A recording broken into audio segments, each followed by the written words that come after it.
and Habermas in harmony on religion in the public sphere, Gülen's civil Islam and the transformation of Turkish political Islam. Welcome, Professor Yilmaz.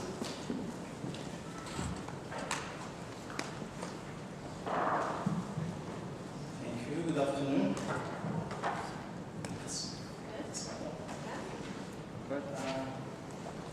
Okay. I'll start with two of my conceptual frameworks, Şatibi and Habermas, and then I'll move on to Gülen's thinking and Weltanschauung and how he contextualizes and actually converges these two frameworks, one from an Islamic point of view and the other one is from a Western point of view.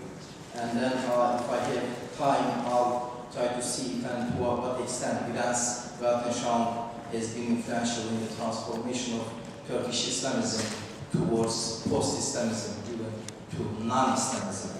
Okay, let's start with Maqasid al-Sharia. It's the objectives of Islamic law. And for centuries, Muslim scholars, Muslim jurisprudential scholars have been talking about Maqasid, the objective, the main or major goals or purposes of Sharia. And as, for instance, Ghazali in the 12th century talked about it, they are mainly five. And Ghazali's teacher, Al-Juwayni, divided Maqasid into three major parts. And the first one is the essential Maqasid or Masalih, and the second one is the complementary benefits, and the third one is the embellishments. The essential ones that I will focus on today are also called daruriyat. So they are the essential ones that the Islamic law has to protect and honor. And these are, according to Ghazali and Juwayni's student, five: the protection of life, protection of intellect, protection of faith or religion, protection of lineage or family, and protection of property. Later on in the 13th century, Qarafi added a sixth element to this, and he said protection of honor is also one of the Maqasid al-Sharia. So the Sharia or Islamic law takes affirmative action to protect all these things, and also some punitive measures to protect these values. So in my presentation today, as I said, I'll try to show you how Gülen contextualizes this in our spatial and temporal context, and how he puts all these ideas or the Maqasid into the public sphere and into the discussions and debates taking place in the public sphere, especially vis-a-vis state-religion issues, secularism, democracy and Islam relations and so on. And my second conceptual framework is related to the religion in the public sphere discussion, and I'll mainly focus on what John Rawls said about this issue and then how Jürgen Habermas responded to him. I'll of course try to be very brief. And as you might all know, John Rawls said that he talked about public use of religion, and he also talked about translation provision. So what he briefly said was that the comprehensive doctrines, they could be religious or non-religious doctrines, they could be introduced into the public sphere provided that they are translated into a reasonable language. When we are talking about religion, that means that religious discourse or religious demands could be introduced to the public sphere, provided that they are translated into a secular language, so that the other parties in the public sphere could understand this. But Habermas rejects this, and he says that this epistemic burden is unjust, and also it can end up forcing these people self-censoring themselves. So it is an unjust expectation to ask these religious people to translate their demands into a secular language, and in some cases they they may not have a power, or they may not have any means to do this. So it is an unjust expectation to expect from religious people to say, to translate these demands into a secular language. This is a requirement that you do not expect from other doctrines, other ideologies, and so on. So Habermas says that you should not expect this from religious people. And he says that this epistemic burden is actually should be placed on the shoulders of the legislators or legislative assemblies. So, in short, what Habermas is saying that in the public sphere, religious demands could be introduced. People can make religious demands. People can practice their religion. People can make demands on the basis of their faith and religion. But at the end of the day, it is the duty of the politicians, it is the duty of the parliaments to translate these demands into a secular language and then enact accordingly. If there is a need for an example, for instance, headscarf issue, one of the hotly debated issues in Turkey, could be given. So if some Muslims demand that they want to cover their heads for purely religious reasons, they can say this. So they do not have to hide their feelings and their beliefs and the actual reason why they want to cover their heads, not for health reasons or for any other reasons, but just purely for their religion. They can say this in the public sphere according to Habermasian understanding of religion in the public sphere. But when legislating, the parliament shouldn't say that on the basis of Islam, which is saying is unconstitutional in Turkey, a criminal offense. So you cannot base actually your arguments in the parliament on the basis of religion according to Turkish type of aggressive or assertive secularism. So the parliament can say that, for instance, religious, not religious, but any attire is allowed in universities, regardless of, without saying any religious issues or without mentioning the religious, or the parliament could say that Jewish, Muslim, Christian, whatever religion they have, they can dress accordingly. So the state would be in a position of in equidistance towards all religions. So this is a kind of secular arrangement made by the parliament in this case. So what Gülay says all about these issues. First of all, he is in favor of a kind of Anglo-Saxon secularism. And this is well known that he, in several interviews, he talked about this understanding of Anglo-Saxon secularism and so on.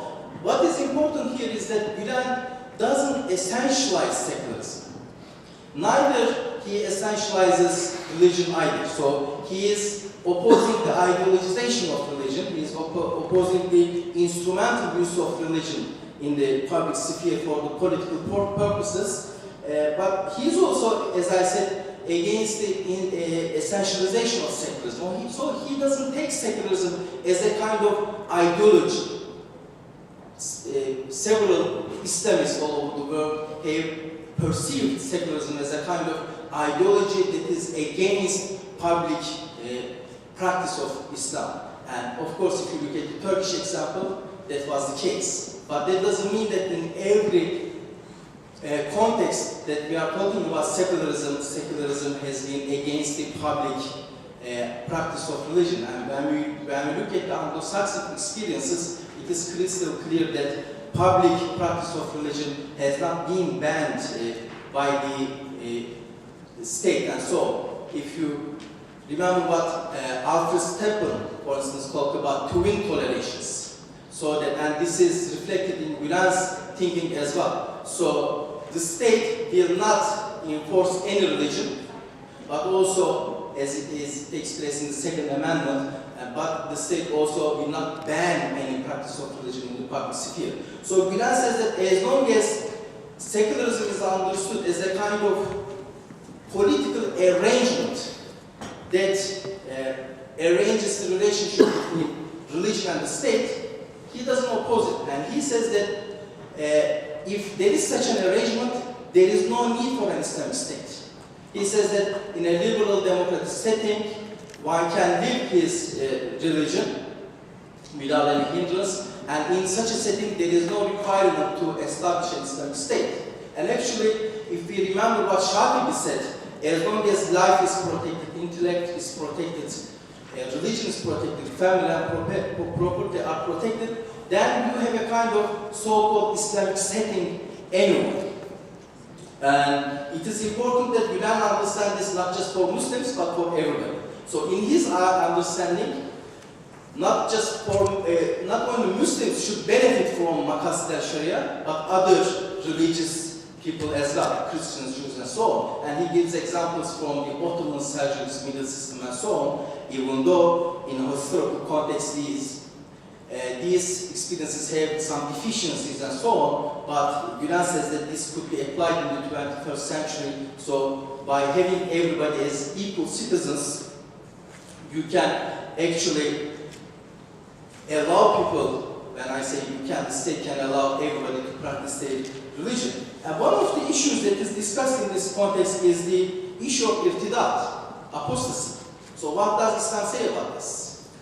And one of the students of Gülen, Dr. Ahmet Kurucan, wrote extensively about this issue, and he said that apostasy in Islam is a result of an ijtihad, that the apostate needs to be killed, must be killed. He says that in Quran and Sunnah there is not a requirement, an obligation for this, and in the previous ages, we did not have nation states, and we had states based on religion. So when someone gave up his religion, he simply became a traitor, and this was a political issue. So Kurucan says that this is not about religion, this is not about freedom of conscience and so on. This is about changing sides during a warfare time.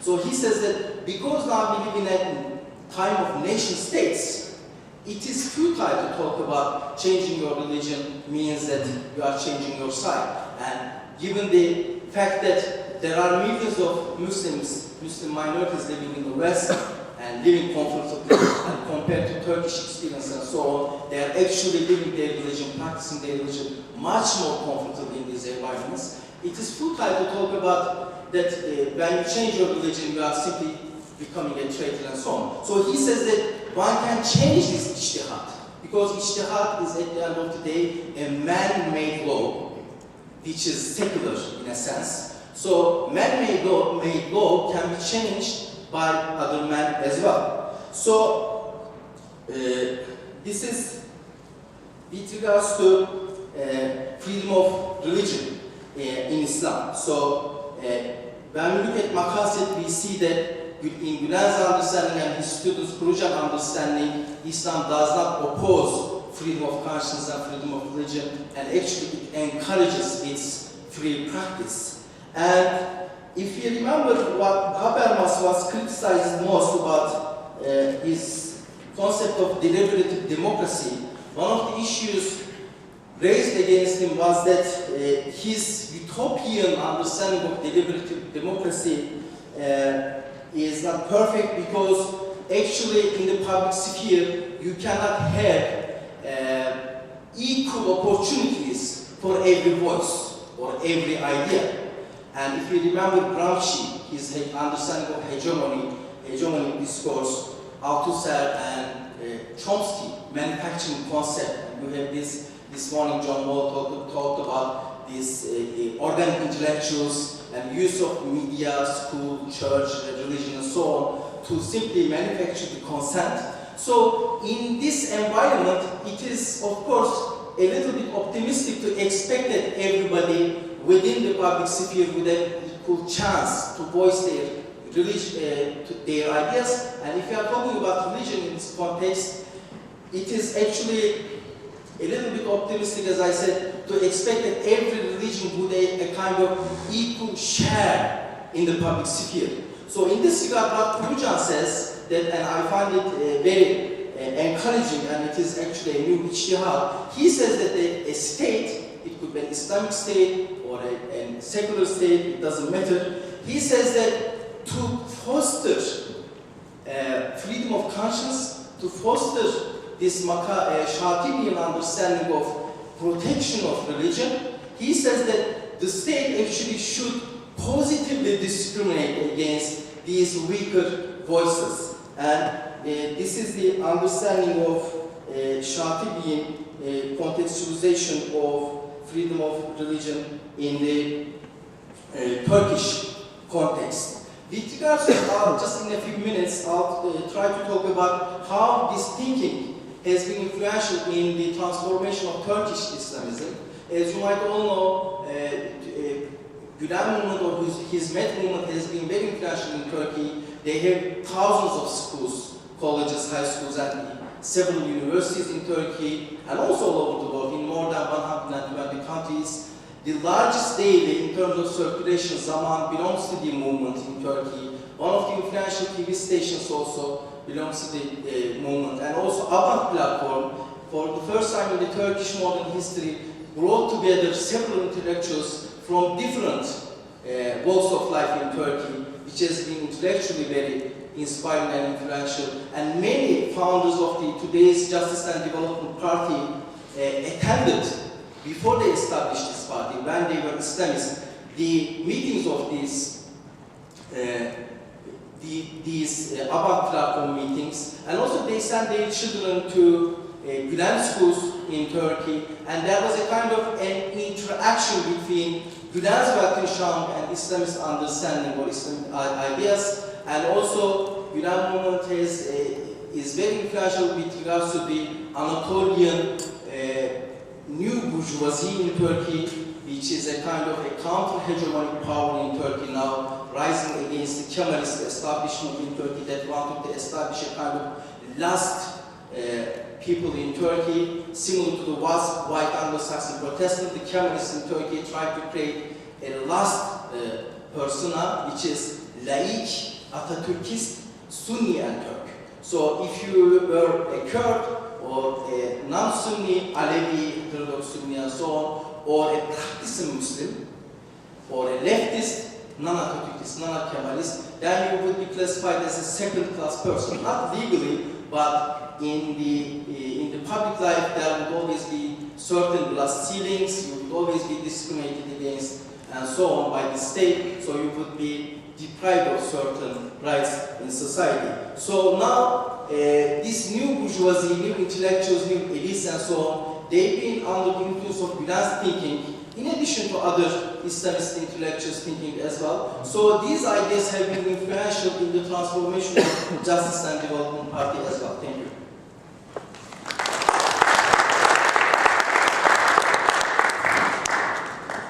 Thank you very much. Next, please welcome Paul Kubicek, speaking on the limits of the Turkish model for democratization in the Middle East.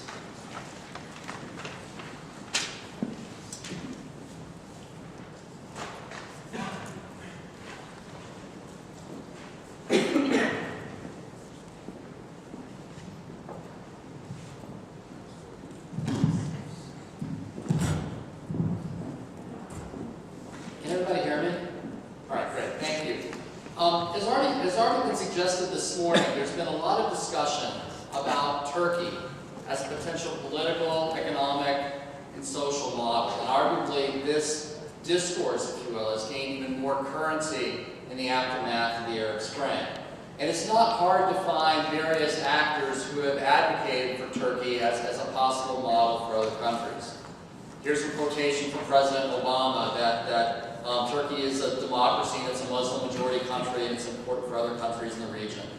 Here's a quote from NATO Secretary General Rasmussen in 2011 after the Arab Spring, also suggesting Turkey as a model. And for Westerners, the commonality seems to be that Turkey is democratic, it's a Muslim-majority state, and it's secular. All good things from a Western perspective, ergo it would be a model and be good maybe for other countries that adopted it. Arab leaders have also adopted some of this discourse. Here's a quotation from Rashid Ghannouchi from the Ennahda Party in Tunisia. Mohammed Badi from the Muslim Brotherhood in Egypt, again endorsing Turkey potentially as a model. I might add that one can find similar quotations from Libya, from the Syrian opposition, and in many of these cases, the emphasis is not only is Turkey democracy, but that it's ruled by a political Islamist party. So the secularism gets downplayed a little bit, and Islam gets elevated, at least to the extent that the AKP party, the AKP party in Turkey, is at least has Islamic roots, and it shows that Islam and democracy can be reconciled. Among citizens in the Arab world, Turkey is also viewed overwhelmingly favorably. When Erdogan went on his, quote, victory tour to Cairo, Tunis, and Tripoli, the reports were that he was greeted like a rock star. Public opinion surveys indicate that Turkey is widely respected throughout the Arab world. Here's one conducted in Egypt this past year. One sees that Egyptians would widely prefer Turkey compared to any other country as in terms of its political system. And it's interesting here to look at the great contrast between Turkey, perhaps an example of a country that has political Islam, if you will, and Iran, which rates very, very low. Turkish leaders themselves have been a little bit reluctant to embrace this, but nonetheless there is at times some self-congratulatory rhetoric where they will sort of break out and say, yes, we've done very well, and perhaps we could be a model. This doesn't necessarily mean that they're going to actively export it to other countries, but here's a quotation indicating that, well, you know, we're okay, and, you know, maybe we need to act this from the Turkish president, Abdullah. Here's a couple other quotations that reflect this, that Turkey has been successful in modernizing and being democratic, it's had political and economic development. But what's interesting about these quotations is that they come from 50 years ago, including one by Madison's own Kemal Kartal. And what this indicates to me, as I delved into it and really began examining sort of the so-called Turkish model, is that this has a very long history since really the 1950s. In the 1950s and the early 1960s, in the heyday of the modernization literature on political development, Turkey was seen as a successful developing country. It was grouped with Japan in a seminal volume of political development as a successful case of development in Asia. But in these early works, very little emphasis was put on Islam as a factor. Professor Bull mentioned this morning, that Islam sort of dropped out of the equation early on here. It was modernization, and the assumption of all that modernization theory was that religion really wouldn't play a role. Of course, in 1960, Turkish democracy suffered, how should we put it, it had a coup, of course, right? And throughout the 60s and the 1970s, there was a lot of political instability in Turkey, and so it's harder to find examples of Turkey as a model during this period. But when Turkey redemocratizes in the 1980s, it comes up again. Except in this case, religion is brought back into is added into the equation, but it's added in a subordinate role. The so-called Turkish Islamic synthesis was touted, but it was one that was secular and one in which Islam would be acknowledged, but it would play very little or no political role. So here, Turkey is a democratizing, secular country. But by the 1990s, with the rise of the Refah Party and political Islamist movements in Turkey, this too became challenged. That maybe Turkey, this idea that Turkey is a purely secular country somehow, or that political Islam had been permanently defeated, was questioned. So the Turkish model today that's being discussed centers really on the Justice and Development Party, the AKP Party, which was elected in 2002 and was re-elected for the second time in 2011. And it sort of combines some of the stuff we've seen before with things that are new. It's a Western-oriented, democratic, modernizing country. It is secular, legally so, that those tenets are still upheld. But it's ruled by a party that has, if not overtly Islamist, it's a party that has Islamic roots. And therefore, in some measure, potentially, it demonstrates that you can have it all. You can be democratic, you can be secular, but you can still be ruled by have Islam have some sort of political space by a party that has some sort of Islamic roots, and then it might be, as some have suggested, or looked for, a quote, Islamic democracy. Why might Turkey be a model? I mean, real quick, you can list a variety of things, right? Turkey has been very successful in the last decade. Actually, arguably, I'd say in the last 20 years, but especially in the last decade. It's made great progress towards democratization. Its economy is exceptionally strong. One of the strongest in Europe, one of the strongest in the world for that matter. It reconciles, according to its advocates, various aspects of Islam and modernity. A forward-looking, progressive, global, business-friendly notion of Islam. One that's not fixated on battles that were fought 1,400 years ago, but one that is ready to engage successfully with the contemporary world, and one that shows a degree of tolerance towards different points of view. And Turkey also, of course, has gained a lot of international prestige in the Middle East. It deviated from the United States during the war with Iraq. It has been more assertive in terms of trade and cultural exchange in the Middle East, and it in no small measures, also sort of stuck its finger in the eye of Israel a few times, which is one of great accolades in the Arab world. Now, this is not to say that Turkey is a perfect country.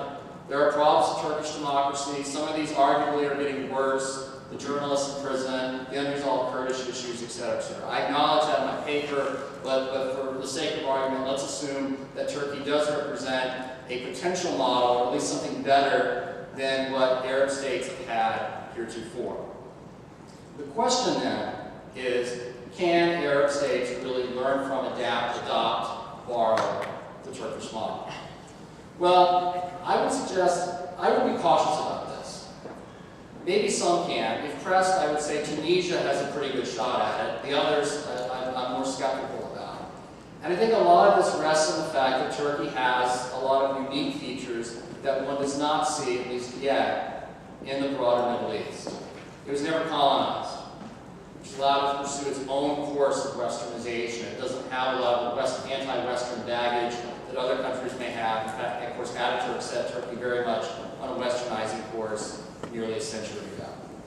There's a strong sense of Turkish nationalism, which gives the state a lot of legitimacy and really helps bind many of the disparate groups in Turkey together. Yes, there are Kurds, I recognize that, but I'm talking about within the Turkish ethnicity in particular, and this has strengthened the state capacity.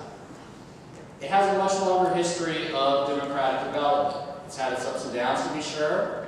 It's tried, and each time, it seems to be getting a little bit better, a little more stable. To suggest that the Arab world will be able to do it immediately in one shot may be asking too much.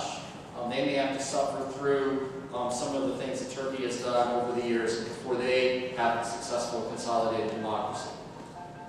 Secularism is highly ingrained in Turkey, even among the leaders of the AKP, which is the newest incarnation of so-called Islamic parties, but a lot of this Islamic content has arguably been diluted. I'll get to that in a minute.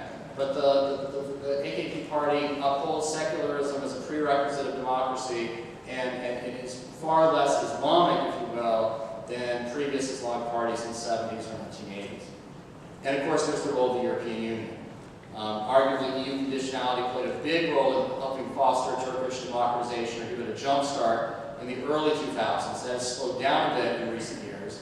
The prospects of Turkey joining the EU are far more muddled than they were 10 years ago, but no state in the Arab world has a realistic chance of joining the European Union. In short, the Turkish model develops over time in a unique set of circumstances that may be harder, therefore, for the Arab states to adopt it, at least immediately. This is not to say, of course, that all things that Turkey has done, including some of its good elements, will be rejected by Arabs, or that democracy has no chance in the Arab world. Here's a survey from the Pew Global Attitudes Project asking respondents, Muslim respondents specifically, how much they value democracy. And one sees here that in Egypt, Jordan, Palestine, Lebanon, figures comparable to or even higher than in Turkey, that people believe that the democratic government is more important than a strong leader, and even a plurality of respondents in most cases agreeing that a good democracy is more important than a strong economy. And I might add that on the latter two questions, that these Middle Eastern countries fare much better than successful post-communist countries like Poland, Estonia, Czech Republic. So these indicators look quite good in terms of just raw public opinion about the value of democracy. Of course, the question may be, what do they mean by democracy? What would Arab democracy look like? Would it have any sort of unique, different features? And here the Pew Global Attitudes Project asked about particularly the role of Islam, Islamic law, and women's rights. And here one sees a fairly sharp divergence, particularly between Egypt and Jordan on the one hand, and Turkey and Lebanon, another state with a long history of secularism or exposure to the West, I guess, more accurately. Where Turks and Lebanese are far less likely to believe that the law should follow strictly the Quran, therefore more likely to believe that women should have equal rights with men, and almost universally believe that women should be able to work outside the home. This is not the case in Egypt and Jordan. And given the fact that in Egypt, these are questions asked to Muslims only, I'm reporting responses here by both genders. Given the response, I would imagine that it would be an overwhelming majority of men in Egypt and Jordan would disagree with the last item on this chart. The final thing to consider is whether or not maybe, in this regard, is Turkish democracy really Islamic enough? Is it an Islamic democracy? Well, I would suggest in many ways it's perhaps not. Dr. has backed off from a strictly sort of Islamic agenda. Tying into the earlier presentation we've already had, it tries to universalize its claim and not say things are rooted in Islam. It acknowledges secularism as a prerequisite of democracy. Islam is not justified, it's not used to justify its policies. They use other, more again, universal claims to talk about freedom, for example, where the headscarf is supposed to be an Islamic dictate for that. Erdogan, when he was in Cairo to the Arabs, not to fear secularism, which led some to respond negatively to this, saying they wanted something different. And so the question is this Islamic enough? Surveys show that in Palestine, Egypt, and Jordan, people are more likely to identify with, quote, Islamic fundamentalists than those who oppose Islamic fundamentalists. And you find some that have rejected the Turkish model outright because of its lack of Islamic credentials. Yeah, I'll finish this up. Here's Mohammed Ghoslan, spokesman for the Egypt's Muslim Brotherhood in 2011, saying, no, we don't want the Turkish model. In Turkey, women, they go to the university without a headscarf. They have adultery and homosexuality. We will not allow that in Egypt. Egypt is a Muslim country. The Sharia, the Muslim legal framework, must be the foundation for everything. So my conclusion is relatively modest. Turkey may indeed be an inspiration for some, and it is proof that Islam by itself need not be an impediment to democracy. That I think is fairly sure. Although I might emphasize that Turkey is not sort of the key test case into the notion that it is legally secular, with strong secular traditions, meaning that we don't have a case of a really quote-unquote Islamic democracy rooted in Islamic law that manages to combine Islamic law informally with democratic traditions. I would also be skeptical about whether this could be adopted widely in Arab states. There's a lot of unknowns about the post-Arab Spring elites, what the international environment will bring, and of course the socioeconomic conditions I didn't even address whether governments will be able to do that. My modest optimism is perhaps Tunisia may be able to replicate much of what Turkey has done, or at least some of it. But I remain cautiously pessimistic, I suppose, as to whether other states can follow suit. Thanks.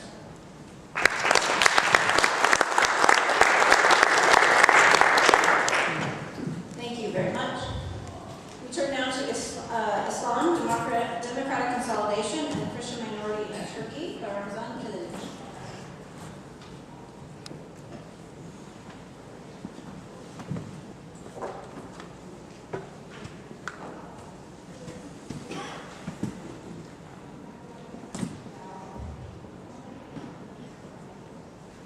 Considering the difficulties of speaking in a panel right after the lunch, I tried to prepare a colorful presentation. Okay, my topic is, in the recent years, especially in the last decade, Turkey has passed some reforms about Christian minorities in Turkey.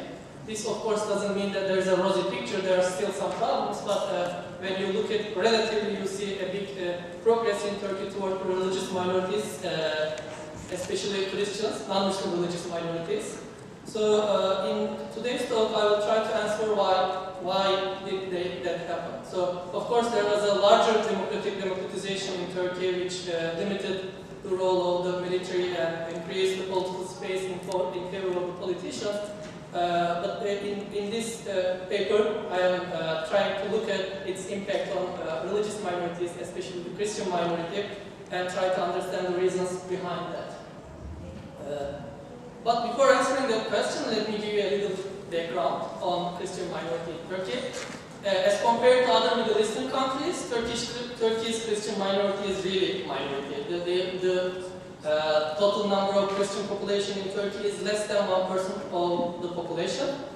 And most of the Christians in Turkey are Armenian Orthodox Christians, then Syriac Orthodox alone, and Turkey also has Greek Orthodox and some other denominations. I also would like to give a brief background on the change of state policies in Turkey. Under the Ottoman Empire, Christian minorities, some of the Christian minorities had legal autonomy, namely Armenians, Greeks, and Jews. Some of the religious minorities had legal autonomy, Armenians, Jews, and Greeks. It was what is called millet system, so each community had their own legal autonomy in their own internal affairs. After the Republican period, there was an increasing suspicion, basically because of two important pillars of Turkey's founding ideology, Kemalism, one secularism, the other nationalism. The Turkish secularism, which is discriminatory toward religion, was not only discriminatory toward Muslims or toward Islam, but also Christians. So it didn't allow religion to develop its own organizations independent from the state. So the religious communities, including the Muslim majority, didn't have legal existence. Even today, they still do not exist legally. So organizing around religion is not allowed. Also, there were limitations over religious education, except the minorities that Ottoman Empire recognized within the millet system. And also nationalism also increased the negative attitude toward Christian minorities in Turkey. When nationalism peaked, then the state attitude toward Christian minorities really got worse. One good example may be when Turkey had problems with Greece in 1960s. Turkish state expropriated some of the properties of the Christian minorities. Not only Greek minority, of course, some other minorities as well. Also, because of some of the national security concerns, Turkey had imposed some restrictions on opening of the places of worship. Some of these problems has been solved recently, especially the problems related to nationalism. Property rights issue has almost, at least in the legal sphere, has been solved. And opening of the place of worship, even though there are some difficulties, they are mostly local and city level. The legal problems in front of that was also solved. The biggest problems were the lack of legal personality and limitations over the religious education. The improvement in those two issues were really limited. After this background, I would like to go back to my own question. Why did, even though it was limited, it was relatively, from a historical point of view, it was still a big change in Turkey.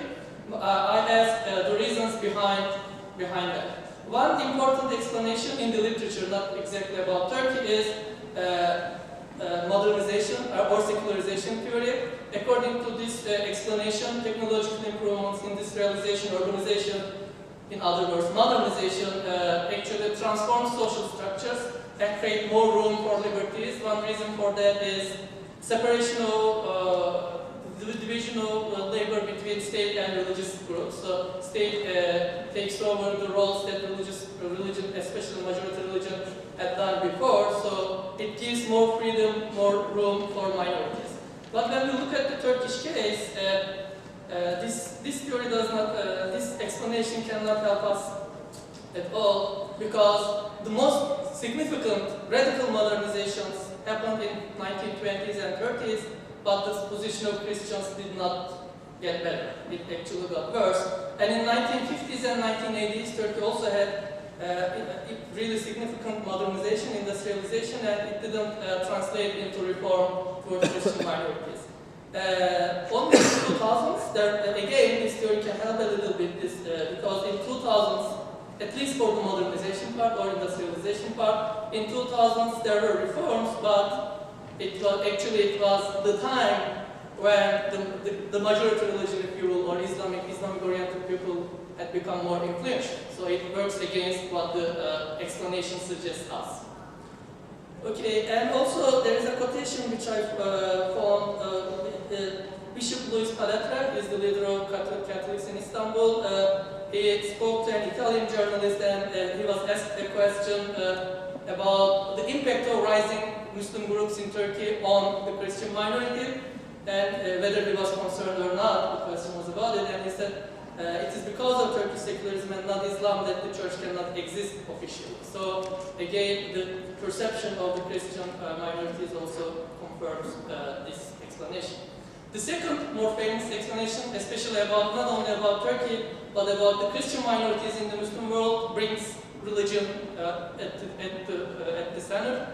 And according to this explanation, state policies for religious minorities depend on the identity of majority and minority religions. In the Turkish case, Islam, so Islamic doctrine for some, Islamic doctrine constrains non-Muslim minorities in general, and a little bit more nuanced scholars on this genre argue that it is Islamic doctrine privileges certain minorities over others. And in this explanation, Christians are considered as those privileged relatively to others.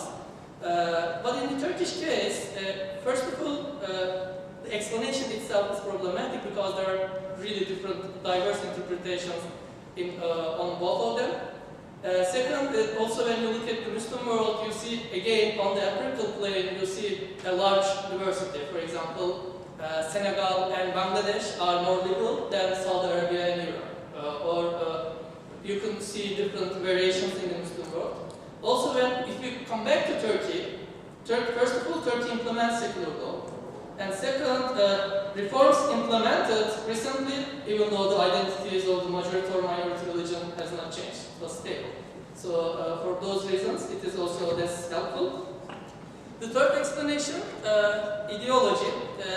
According to some scholars, the outcome of ideological battles among different groups explain the lack or existence of religious liberties.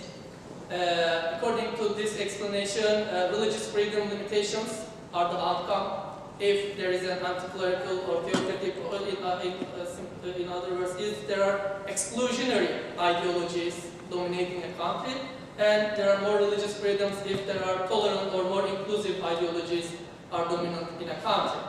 When we look at the Turkish case, maybe it can be argued that in the recent years, even though Turkish secularism has not become a very inclusive secularism, but if you look at Turkey, at least with regard to religion, the new leaders, the new politicians are more inclusionary toward religion. So in that regard, it explains some of the reality, but still we need to account for how did the dominance of relatively more, I cannot say totally inclusive, but relatively more inclusive ideology in Turkey. So that's an important question that remains. One really significant and important explanation is international pressure. Strong international entities through sanctions and incentives push states to improve the status of religious minorities. And in the Turkish case, there was a really important factor of the European Union. The European Union pressure was very influential. Turkey was, especially after 1999, Turkey became a candidate country to the European Union, and there were lots of reforms that were passed in the parliament thanks to the European Union pressure. But still, a question remains, which is European Union pressure in itself is just a pressure. There needs to be a domestic push there needs to be domestic actors that can mediate between European international pressure and religious freedoms. And why those domestic actors emerged, especially in the 2000s, that becomes an important issue. So if I sum up, ideology and international pressure can explain the passing of religious freedoms to a degree, but there are some question marks that needs to be addressed. So from now on, I am trying to can only be addressed by pushing the relevance of domestic alliances in Turkey in the last decade. Especially the alliances between political civil actors in Turkey. Justice and Development Party was in power since 2002, and one of the significant motivations for the party in the reform process was transforming Turkey to have a safe political space for itself and probably for its constituencies, other Muslim groups in the country. That would only be possible by pushing or by using the European Union pressure would really help the politicians in that regard, and the rights for the Christian minorities was one part of the package that Europe was imposing on Turkey. But on the other hand, this strategic looking is important and it explains some, but on the other hand, the Justice and Development Party was not alone. There were social actors which actually, in the larger democratization process or democratic consolidation process, that actually allied with the party, supported the party at different levels. And one of them was, of course, unsurprisingly, Christian minorities. They had meetings with the party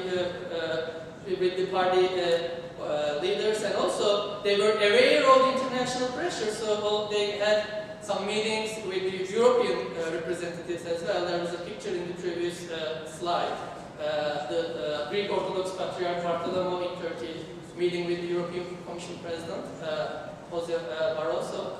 So that was their activities. But also liberals and social democrats, they also pushed for religious freedom. There are many different projects that I address in my paper, but because of the time limitations, I'm not going into details. But if you are interested, you can contact me after the talk, and I will be happy to share my paper. And also, the Islamic groups, Islamic social groups in Turkey also help for at least increasing the legitimacy, increasing the justification for freedoms for religious minorities. Mazlum there, for example, an Islamic Human Rights Association worked for that. Gülen movement, also an Islamic social movement, also had some meetings with the Christian minorities. Not only in Turkey, the international interfaith activities also increased the legitimacy that religious freedoms for the minorities, for the Christians, that also increased the legitimacy to pass those laws. Journalists and Writers Foundation had some activities with the religious minorities in Turkey, not only Christians. Ihsan Yilmaz mentioned a little bit about Aban platform that also had some activities related to that. So in the end, the coalition of different domestic actors used the European pressure in a way to push their own agendas, which was for some strategic, for some normative. So this, to me, is the dynamic behind the recent reforms in Turkey about Christian minorities. Thank you.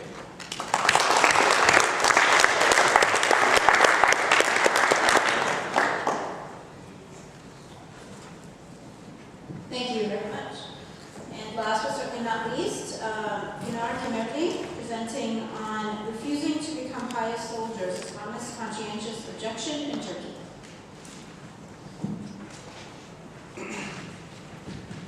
Thank you. In my presentation today, I would like to take you briefly through my paper. So I will first point out the relationship between religion and nationalism. In legitimation of military service in Turkey, to then address the new challenge facing this relationship, Islamist conscientious objection. At the end, I will briefly note what the Turkish state's response to Islamic objection may tell us about secularism in general. So to begin, it's not customary to associate religious valuation with the Turkish army, but it has historically had a very complicated relationship with religion. On the one hand, it considers itself as the protector of the secular republican regime founded by Atatürk. On the other, however, it has traditionally used the culturally strong Islamic veneration of military service to secure its own authority and national security policies. Military service is widely celebrated not only as a national but also a religious duty in Turkish culture. This is indicated in popular sayings associated with the army, commonly called the House of Muhammad. Turks use the generic name called Mehmetçik, which is the Turkish translation for Little Muhammad or the followers of Muhammad, or literally referring to the conscripts or honor the soldiers who have lost their lives during the services as martyrs. Indeed, perhaps the most famous indicator of a strong religious mandate military service enjoys in Turkey is this martyrdom cult. Self-sacrifice in the Turkish army is widely revered as the primary channel for achieving shahadat. Merging religious enthusiasm with Turkish nationalism, the state and the army use this symbolic association in securing its hegemony and legitimizing its aggressive national security policies, especially in the war against the Kurdish guerrilla.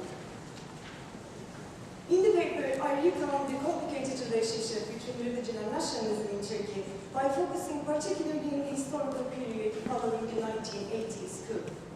In this period, the state and the army endorsed the conservative right-wing project known as the Turkish Islamic synthesis, especially in the education of the soldiers.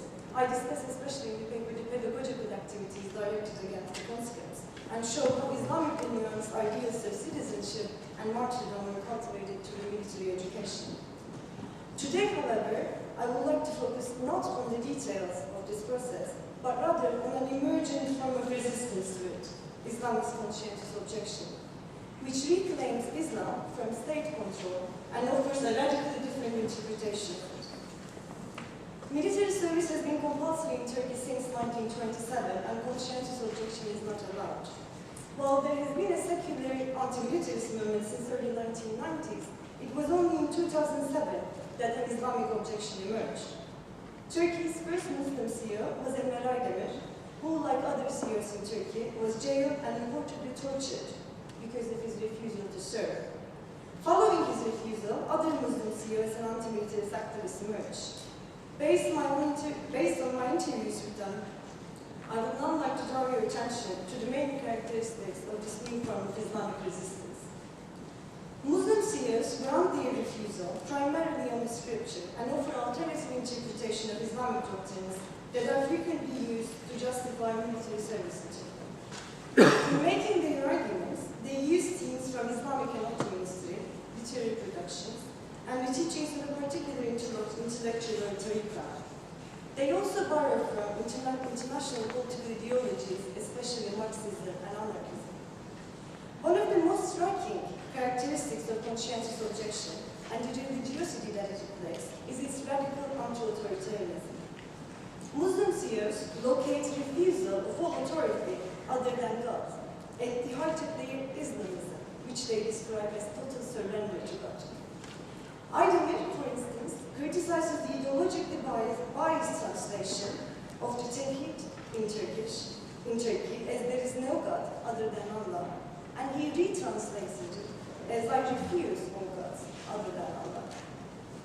So long as it imposes compulsory conscription, Turkish Republic attempts to rival God's authority, and they use the Quranic concept of shirk to make this argument.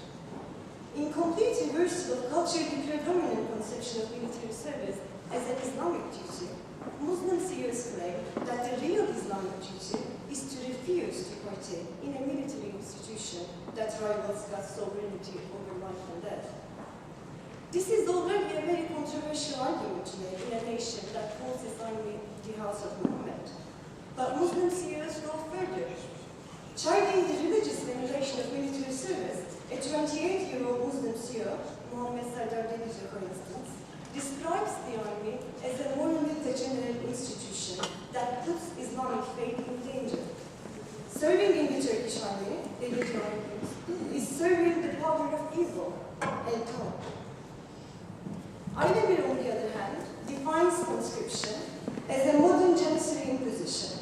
With this reference to the Ottoman system of levying of Christian boys who were then converted into Islam and put to fight against the empire's enemies, Aydemir criticizes the way conscripts are folded into a specific form of Islam that fits the regime's ends. Some Muslim CEOs, like Mehmet Özdemir, goes even further and compares conscription to slavery. Merging Islam with Marxism, Özdemir claims that the rich House of Muhammad works to preserve capitalism, a very ungodly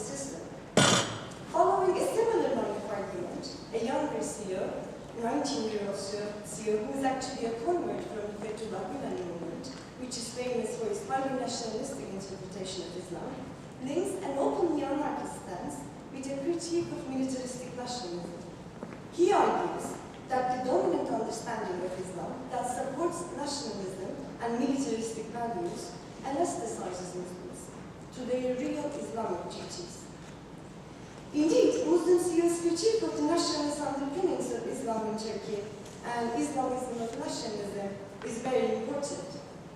By attacking the transformation of religious devotion into a means in the service of nationalist ends, they oppose the way Islam is used in maintaining nation-state sovereignty.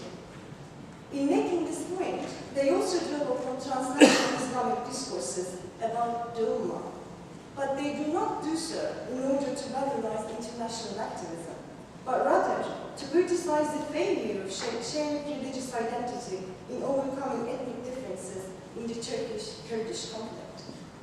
Quran forbids the killing of other Muslims, CEOs point out.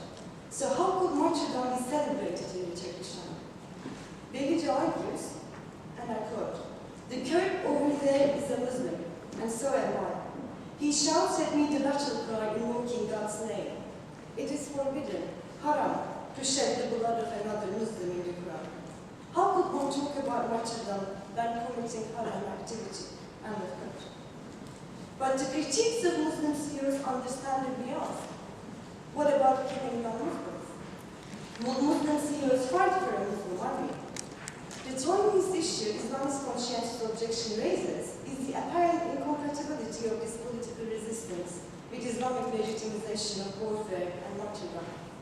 Set against the backdrop of wide veneration of martyrdom and jihad in Turkey and the broader Muslim world, Muslim seers' sincerity and genuine commitment to non-violence is highly doubted.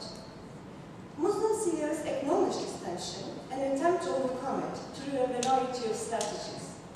One way of doing this is a straightforward opposition to being framed as pacifists. As pious Muslims, they believe that violence may be employed as a legitimate means of struggle against oppression and to relieve suffering. Jihad is also considered a hypothetically valid idea, though they doubt whether the conditions of it could ever emerge in a technologically advanced world. But there is no question that for Muslim seers, some forms of voluntary military force is legitimate. What they refuse is the existence of stable armies, military hierarchies, and the organization of socio-political life around militaristic ideals and cults, whether secular or religious. With this caveat, they also criticize the reductionist militaristic renderings of martyrdom and jihad. They dispute the use of martyrdom as sacrificial death and jihad as warfare. Martyrdom is about bearing witness to God's authority and greatness, Muslim seers point out, and they already consider themselves martyrs. And they endorse the definition of jihad as a struggle against one's own weaknesses and passions, not warfare. Their main point, however, is that martyrdom and jihad are valuable in Islam as long as they are voluntary. This means that in a country like Turkey, where conscription is compulsory, neither is a possibility. According to them, those who kill and die in the ongoing war between the Turkish state and the Kurdish guerrilla are neither heroes nor martyrs, but Muslims who are forcibly conscripted to kill other Muslims. This is an important challenge to the martyrdom cult in the Turkish popular culture. Recast as a violation of religious duties rather than a proof of faith, martyrdom in the Turkish army is radically devalued. But I argue that there is a broader challenge that Islamic conscientious objection raises for the state. And this concerns secular governance and religious freedoms, as it has recently become clear in the court case in Turkey. This case concerns Muslim CEO Muhammed Serdar's religious refusal. In March 2012, a Turkish military court passed a groundbreaking judgment and implicitly recognized conscientious objection by arguing that Turkish courts should accept the decisions of the European Court of Human Rights while legislating on the CEO cases. The court itself referred to the European Court of Human Rights' latest decision in a Jehovah's Witnesses case against Armenia. But while thereby opening the door to the recognition of conscientious objection, Turkish state refused the validity of Islamic objection to military service. It argued that, different from other religious traditions, such as Jehovah's Witnesses, Islam is not incompatible with warfare and therefore military service. Muslims' objections, it argued, was not justifiable. Defining what Islam is and how it should be lived as if a theologian, the state has displayed, I will argue, a crucial contradiction in secular governance. That secularism requires the law and the state to stay away from disputes regarding religious orthodoxy and related theological issues, while it's at the same time the nation-state and its courts that are factually required to define what activity qualifies as religion. Disavowing the religious alternative interpretation and practice of Islam, grounding his refusal to serve, the Turkish state exercises sovereign power to authorize its own version as true Islam. In highlighting such complexities and tensions concerning religion and religious freedoms in secular nation-states, Islam's conscientious objection challenges precisely this sovereign right. Disavowing the state's highly nationalistic and militaristic rendering of Islam, they assured that Islamic religiosity could in fact form the basis of demilitarization and civilization of Turkish politics and society. As such, Islam's conscientious objection provides us with an important and novel medium through which political secularism can be further explored at its crucial intersection with militarism and state securitization. Thank you.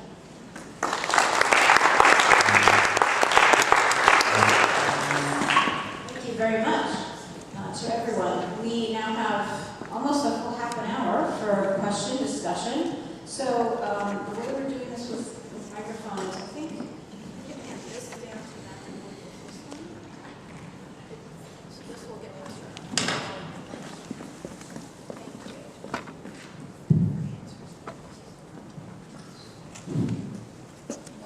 My question to Kubicek, I agree most of the similarities, differences you emphasize, but I just have a question about history. You point to the Atatürk's legacy in terms of nationalism and secularism as kind of unique Turkish experience. But if you look at the Middle East, from Shah of Iran before revolution to Ba'ath Party regime in Iraq and Syria, then Nasser's Egypt, then Tunisia and Algeria, don't you also see very secular nationalistic mood, at least historically in the Middle East, very similar to Turkish experience?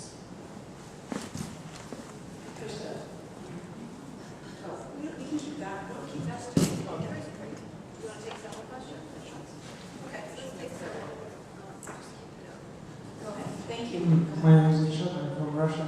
And my question to anyone who wants to answer about the Turkey.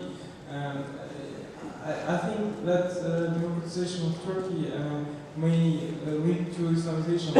We take that one of the democratic principles is the dominance of the most of the people, and we take that the Turks are Muslims, so democratization of Turkey means Islamization of Turkey.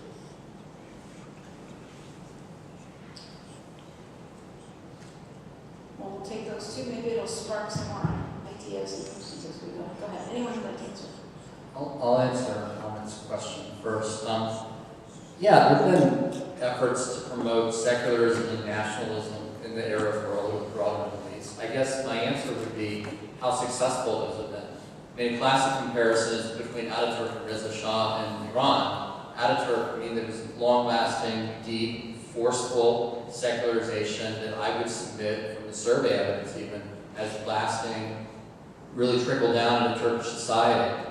You may have had secular regimes in the Arab world or in Iran, but I don't think they were as successful in large measure in imposing. Tunisia may be different. It's the most Europeanized. It was also very secular, but I'm not sure they were as successful. And the same would go for nationalism as well. Again, it was more successful. The Kurdish issue, yes, of course. But if you look at, for example, Libya or Syria, the fears of tribalism or sectarianism, raising their head in democratization, Turkey doesn't have that issue. accept. I mean, the Kurdish issue accepted. Turkey doesn't have that issue. So I guess my answer is that Turkey has just been more successful historically. That's the difference. It's not the rhetoric, it's the actual implementation was far more successful.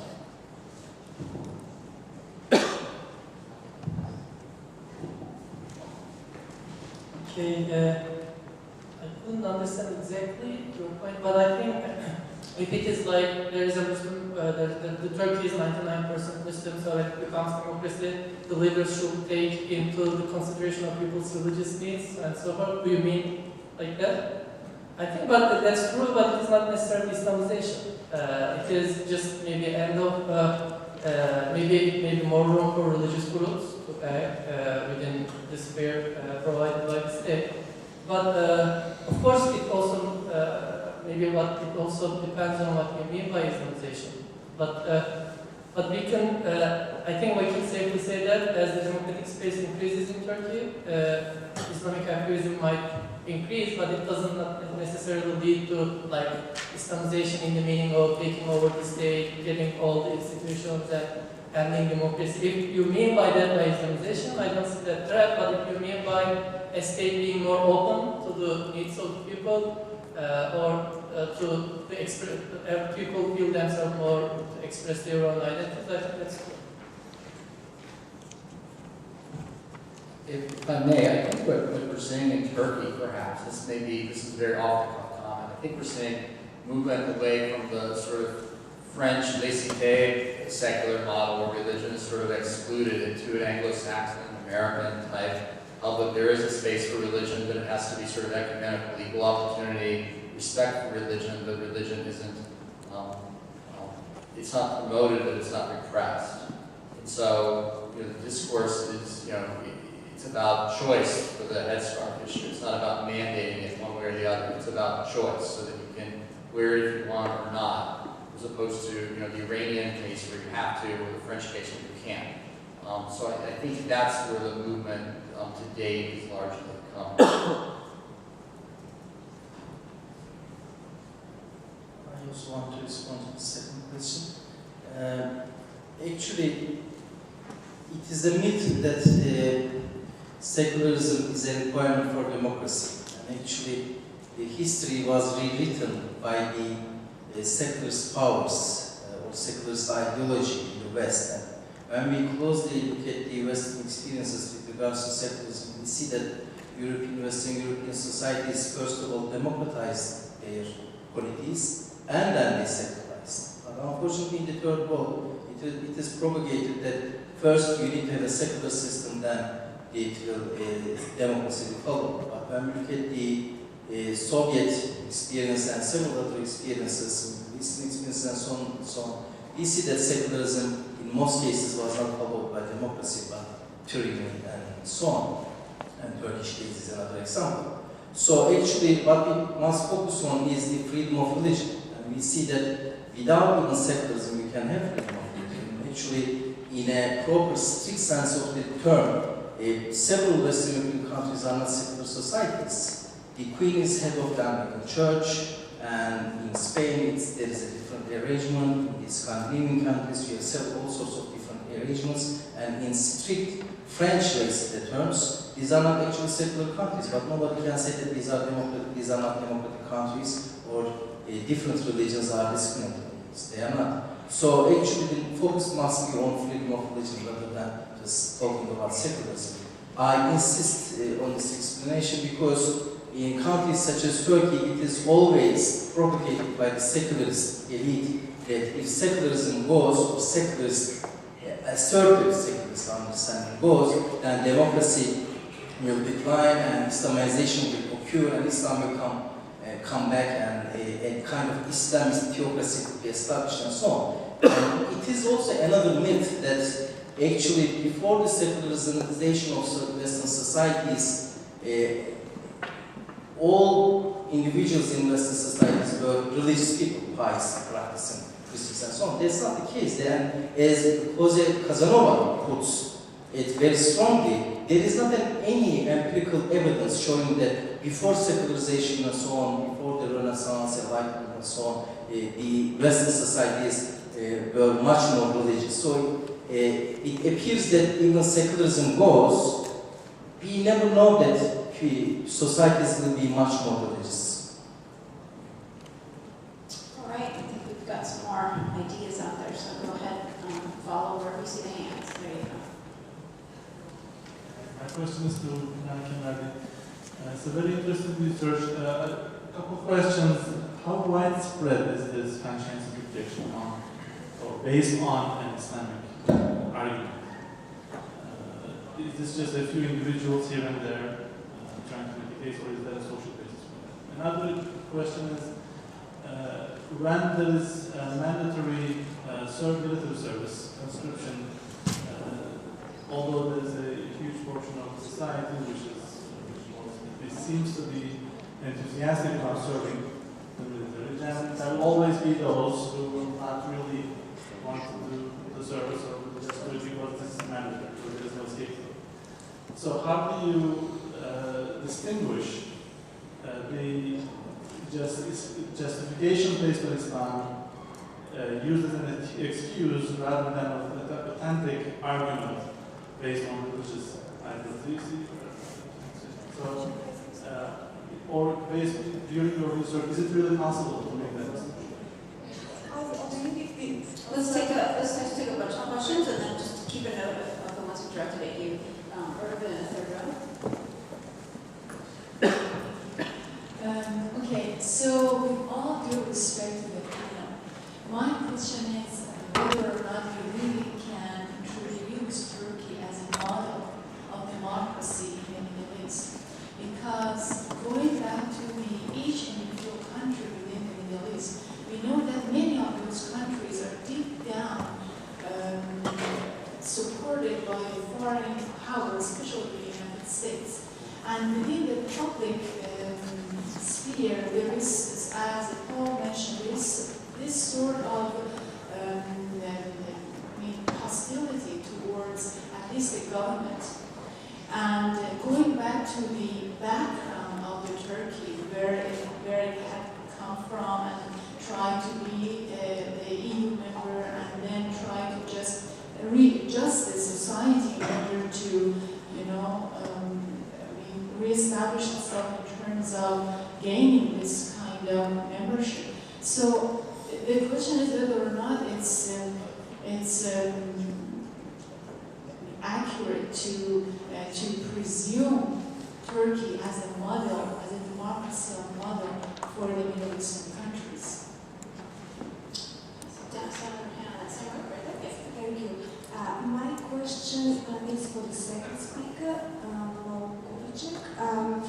I would like to ask what would be your take on the so-called democratic paradox, as it's called by scholars doing Islamic democracy, and specifically with regard to Turkey, given that recently concerns have been voiced regarding growing conservatism in terms of family relations and in the arena of gender relations. You quoted, I think it was from Pew's poll, where you said that 95% respondents said that women should be able to work outside the home. Okay, but then the reality is that only 20% of women in Turkey, in fact, work outside the home, and this is down from 25% a few years ago. So in terms of gender justice and equality indicators, Turkey has not really favored very well. So what would be your take? Thank you. I'll go to the front. This side's getting in. Anybody over here? Yes, right. Each of the presentations in somewhere is interacting with a concept of secularism. And I think it would be useful to have people from the panel say what really they are thinking about when they are talking about secularism in 2012 as a Turkish model. I mean, we've got the old Kemalist and the ICI, then we have Hulanista, Anglo-Saxon, and I got the impression that secularism seems to be kind of a stable concept in the presentations, but I think in reality it's a dynamic concept, because secularism, after 1980, after the 1980s, you were talking about the rise of conscientious objection. Would that mean that the more secularist, more activist secularist regime is less open to conscientious objection than a more Oslo's kind of openness to religion? But I would like a little clarification on what really you're talking about with this assumed secularism. Is it changing, or are we still talking about what the modernist theory people were talking about in the 1950s? That's a very helpful intervention. When you all answer, whichever question you choose to answer, could you add that into your presentation so you answer this perspective question on secularism? Other hands? Right. Just two follow-ups. One is Dr. Kubicek in the paper mentioned source of inspiration. I think rather than model, source of inspiration may be a better word, because model is very confusing. For example, Turkey takes France as the model, but for being a model, you don't have to be similar. France and Turkey are extremely different. Even the secular model are very, very different. But still, it was the source of inspiration. The other thing in terms of secularism, yes, people's religiosity is something different in Western societies. In the United States, 40% independence exists. But at the same time, what we are seeing is a differentiation of spheres. Not only political sphere and religious sphere, but also market, but also art, science, sport. That's the problem of Middle East and Central Asia right now. It is not a problem of secularism or Islam per se, but it is a problem of the lack of differentiation. Think of King of Saudi Arabia. He dominates economy, society, politics, culture, religion, everything. That's, I think, the problem and challenge for the Muslim world in the coming years. Thank you. Last one at the end, and then we'll go just in order, have everyone respond. Thank you. My first question is, Speaker, with regard to the limits of the Turkish model, will you agree that one of the most important limits is the fact that the Turkish model has not yet succeeded in creating a pure Islamic democratic model, because Turkey is still struggling to try to maintain the balance or create a balance between Islam and democracy. And this is probably one of the factors that has led to the, I would say, the reluctance of some of these other countries in observing this Turkish model, that they're still struggling with trying to create this balance between Islam and democracy. This is the first part. Second part of the question was regard to why, for example, countries like Egypt or countries like Libya will be reluctant as well to adopt that Turkish model. Now, this goes back to the colonialism. In the case of Turkey, Turkey, for example, has never been colonized like Egypt, which has been British colony for almost 80 years. The Libyan had the same experience one way or another, with American and French. So this is probably going to drive other countries away from adopting a pure Western model. So those were the questions. Thank you very much. Thank you for all the questions. So we're going to start with Professor Yilmaz and just go all the way down. We have 10 minutes for all of you, so please keep that in mind. Just answer whichever questions you choose. Okay. There was a specific question for me, but I'll try to respond to what John will ask. I think in Turkey what will happen is that it will evolve towards a kind of Anglo-Saxon secularism, but when we say Anglo-Saxon secularism, it is not monolithic, of course. It is also evolving, and there are all sorts of discussions with regards to multiculturalism, Islamophobia, Islam's place in the public sphere, and so on. I'm aware of all this, but the Turkish experience will evolve towards this, and I don't think that in the Turkish case, even 20 years later, some people will come and say that now it is high time to establish Sharia state and so on. Because according to field research, just only a tiny minority of people, which is 5 or 6%, will say that they are Sharia laws and so on. Actually, most of them maybe do not have an idea of what Istanbul is all about. They always talk about chopping their hands and so on, and that's it. But at the end of the day, there is not a such demand, and what Kilinc has been voicing that civil society is more than enough for Islam's survival, actually has been applauded by several sections of society, not only the religious people, but also seculars, Western-minded people as well. So what would happen is that, and in this regard, Turkey could be a kind of inspiring role model, not a perfect model that should be 100% replicated elsewhere, but an inspiring role model. And in my conversation with my colleagues in Egypt, Morocco, Tunisia, and so on, it is obvious that when they talk about the Turkish experience, they look at it from two different aspects: first, negative and positive. The deficiencies of Turkish Islamists, their failures, their mistakes, and so on, but also their successes and so on. And also they look at the dilemma, and they say that the bottom approach, not about a top-down social engineering, but bottom-up approach, focusing on civil society and making Islam available for everybody at an individual level, not only in the mosque, but also in schools, in media, in all other places. So in 20 years' time, we might have just a less state-centered approach.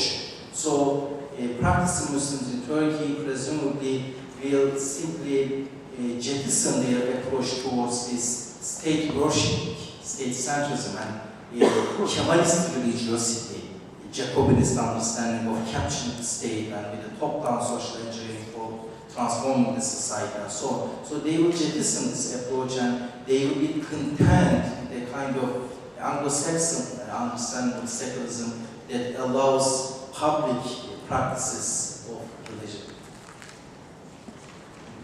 Okay, real quick, so the woman here asked me, I'm sorry, I don't know your name, who asked me, well, I don't think Turkey really can be a model for some of the reasons you suggested. It has many unique features to that, and maybe inspiration is a better word, perhaps it's less concrete. Model, but the discourse uses the term model. That's what's bandied about, so I borrow that, and maybe we need to correct that. As for gender issues, well, I guess I'd answer it this way. Formally speaking, in terms of law and sort of legal arrangements and all of this, Turkey still has work to go. The European Union says that, but they've made a lot of progress. It doesn't look so bad.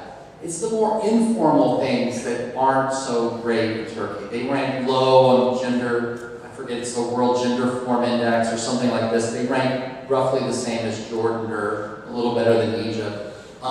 It's more of those informal things, women's pay, number of women in parliament, women in the workforce or whatnot, but that isn't a state thing per se. That's maybe more of a social norm thing that may be changing and is worth looking at. And I guess that gets to Professor Bull's question about, what is secularism? Well, on one hand, sort of the state secularism, which is evolving, and there's societal secularism. And each of these are kind of evolving. It's not Ataturk's system, to be sure. I happen to agree with Ihsan. I think it's going to be more of an Anglo-Saxon, the state sort of a neutral player, not hostile, not supported, and society can do as it wants. But there's evidence of some growing religiosity in Turkey.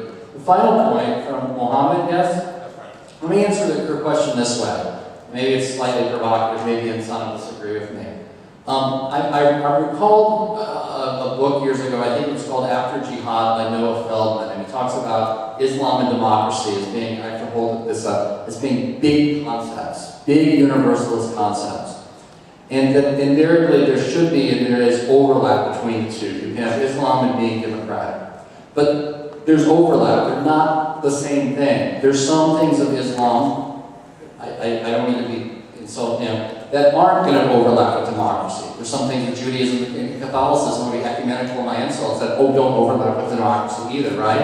And there's some things in democracy that don't overlap with Islam. It's finding, as you say, the balance where there is overlap. Turkey is an example of a state that's tried do so with some degree of success, I would say. Other states are going to find a different type of Islam that they may have developed that may make it easier or more difficult for them to reconcile themselves with democracy. You know, again, maybe to be more provocative, you know, Indonesia doesn't seem to have that much trouble with it. But Indonesian democracy is not the same as Egyptian democracy. Or Indonesian Islam is not the same as Egyptian Islam, perhaps. Thank you so much. I didn't have a specific question, but no question, maybe I can say a few things. I also agree with the model inspiration. The visual inspiration is of course better. Turkish model is, Turkey is not something completely emulated. It is difficult to say that. As a source of inspiration, maybe three things from the Turkish experience seems really important. One is Turkey had been a consistent electoral participation, even though there were some restrictions, but there was a working free-fair election since 1950s with some interruptions. Maybe that's important. That of course, the democracy that is very major, but that helped that explains some of Turkey's progress in here. But for the second lesson is about those interruptions. Sometimes some scholars or some pundits bring the military guidance, quote unquote, democracy as Turkish model for the Middle East. Maybe Egyptian generals might love that model, but that wasted a lot of time in Turkey. So that's probably as a negative thing that can be something that another inspiration. Don't think about it. The third one is secularism. Maybe I can just address your point and explain this in making this point. In the Turkish case, the assertive secularism, as Ahmed Kuru says, the secularism that discriminates religion from the public sphere, it also Turkey also lost lots of energy with that because it just it prevented people from integrating into the system, which was sometimes not. So probably if there will be something, not necessarily secularism, I agree with Ihsan Yilmaz, but something that is inclusive, what Dr. Stephen says, human tolerations. So there should be something inclusive to all the religious, irreligious, non-religious groups in a society. I think that's also, again, my point showed that Turkey cannot be the best model, but still there can be lessons that we can learn from the Turkish experience. Thank you. How many Muslims are there? There are not many serious conscience objectives to begin with, because there's a heavy baggage that we have to go to review with their conscience objection. Turkey presents conscience objections for three different crimes. Turkey imprisons conscientious objectives for three different crimes. The first is persistent insubordination, the other one is desertion, and the third one is alienating the people from the institution of military service. It is well documented that conscientious objectives are tortured in prison quite widely, and they regularly persistently leave the threat of imprisonment again, and the lifestyle that they are doomed when they are released has been termed as civil death by the European Court of Human Rights. Since 2007, among the anti-militarist movement in Turkey, there are hundreds of Muslim activists. There are many anonymous, heterodox Muslims here that are actually, but they do not implement their conscience objection. At the moment, only 7 of the Turkey's conscience objectives endorse themselves, name themselves as Muslim conscience objectives. So how do we know that Islam is the grounding? Because they tell us, in their objection declaration, they quote the Quran and they say they refuse because of their Islamic belief. And the difference is very obvious because first conscientious objectives of Turkey that emerged in the 1990s were openly anarchists, and they publicly argued that they are not Muslims and they refuse Turkish state's recognition of their religion. So this is that's not what we can see. If I understood the second part of your question correctly, I will answer that way. And in terms of the idea of secularism or definition of secularism I follow, following the work of scholars such as Pinar and Sabah Mahmoud, I approach secularism as a form of governance, a governance of religion that entails a persistent regulation of the place and the scope of religion in public life, and a form of creation of religious subjectivities that fits nation-state liberal governance. I do not think that it's at all a stable category, and I think as much as it tries to keep religion and politics separate, it integrates them even further. And I think currently there are really good works that look at especially court cases on religious freedoms, such as Winfrey Sullivan's book on, for instance, impossibility of religious freedom. It is a very unstable category, and Hussein Ali Agrama was really doing great work on that on Egypt as well. So I agree with you. I don't think it's a secular, it's a stable category, but it's quite the opposite. Thank you. Thank you. Thank you very much, everyone, for respecting each other's time so well, and thank you all for being such an interested and patient audience. You are now rewarded with a 20-minute coffee break.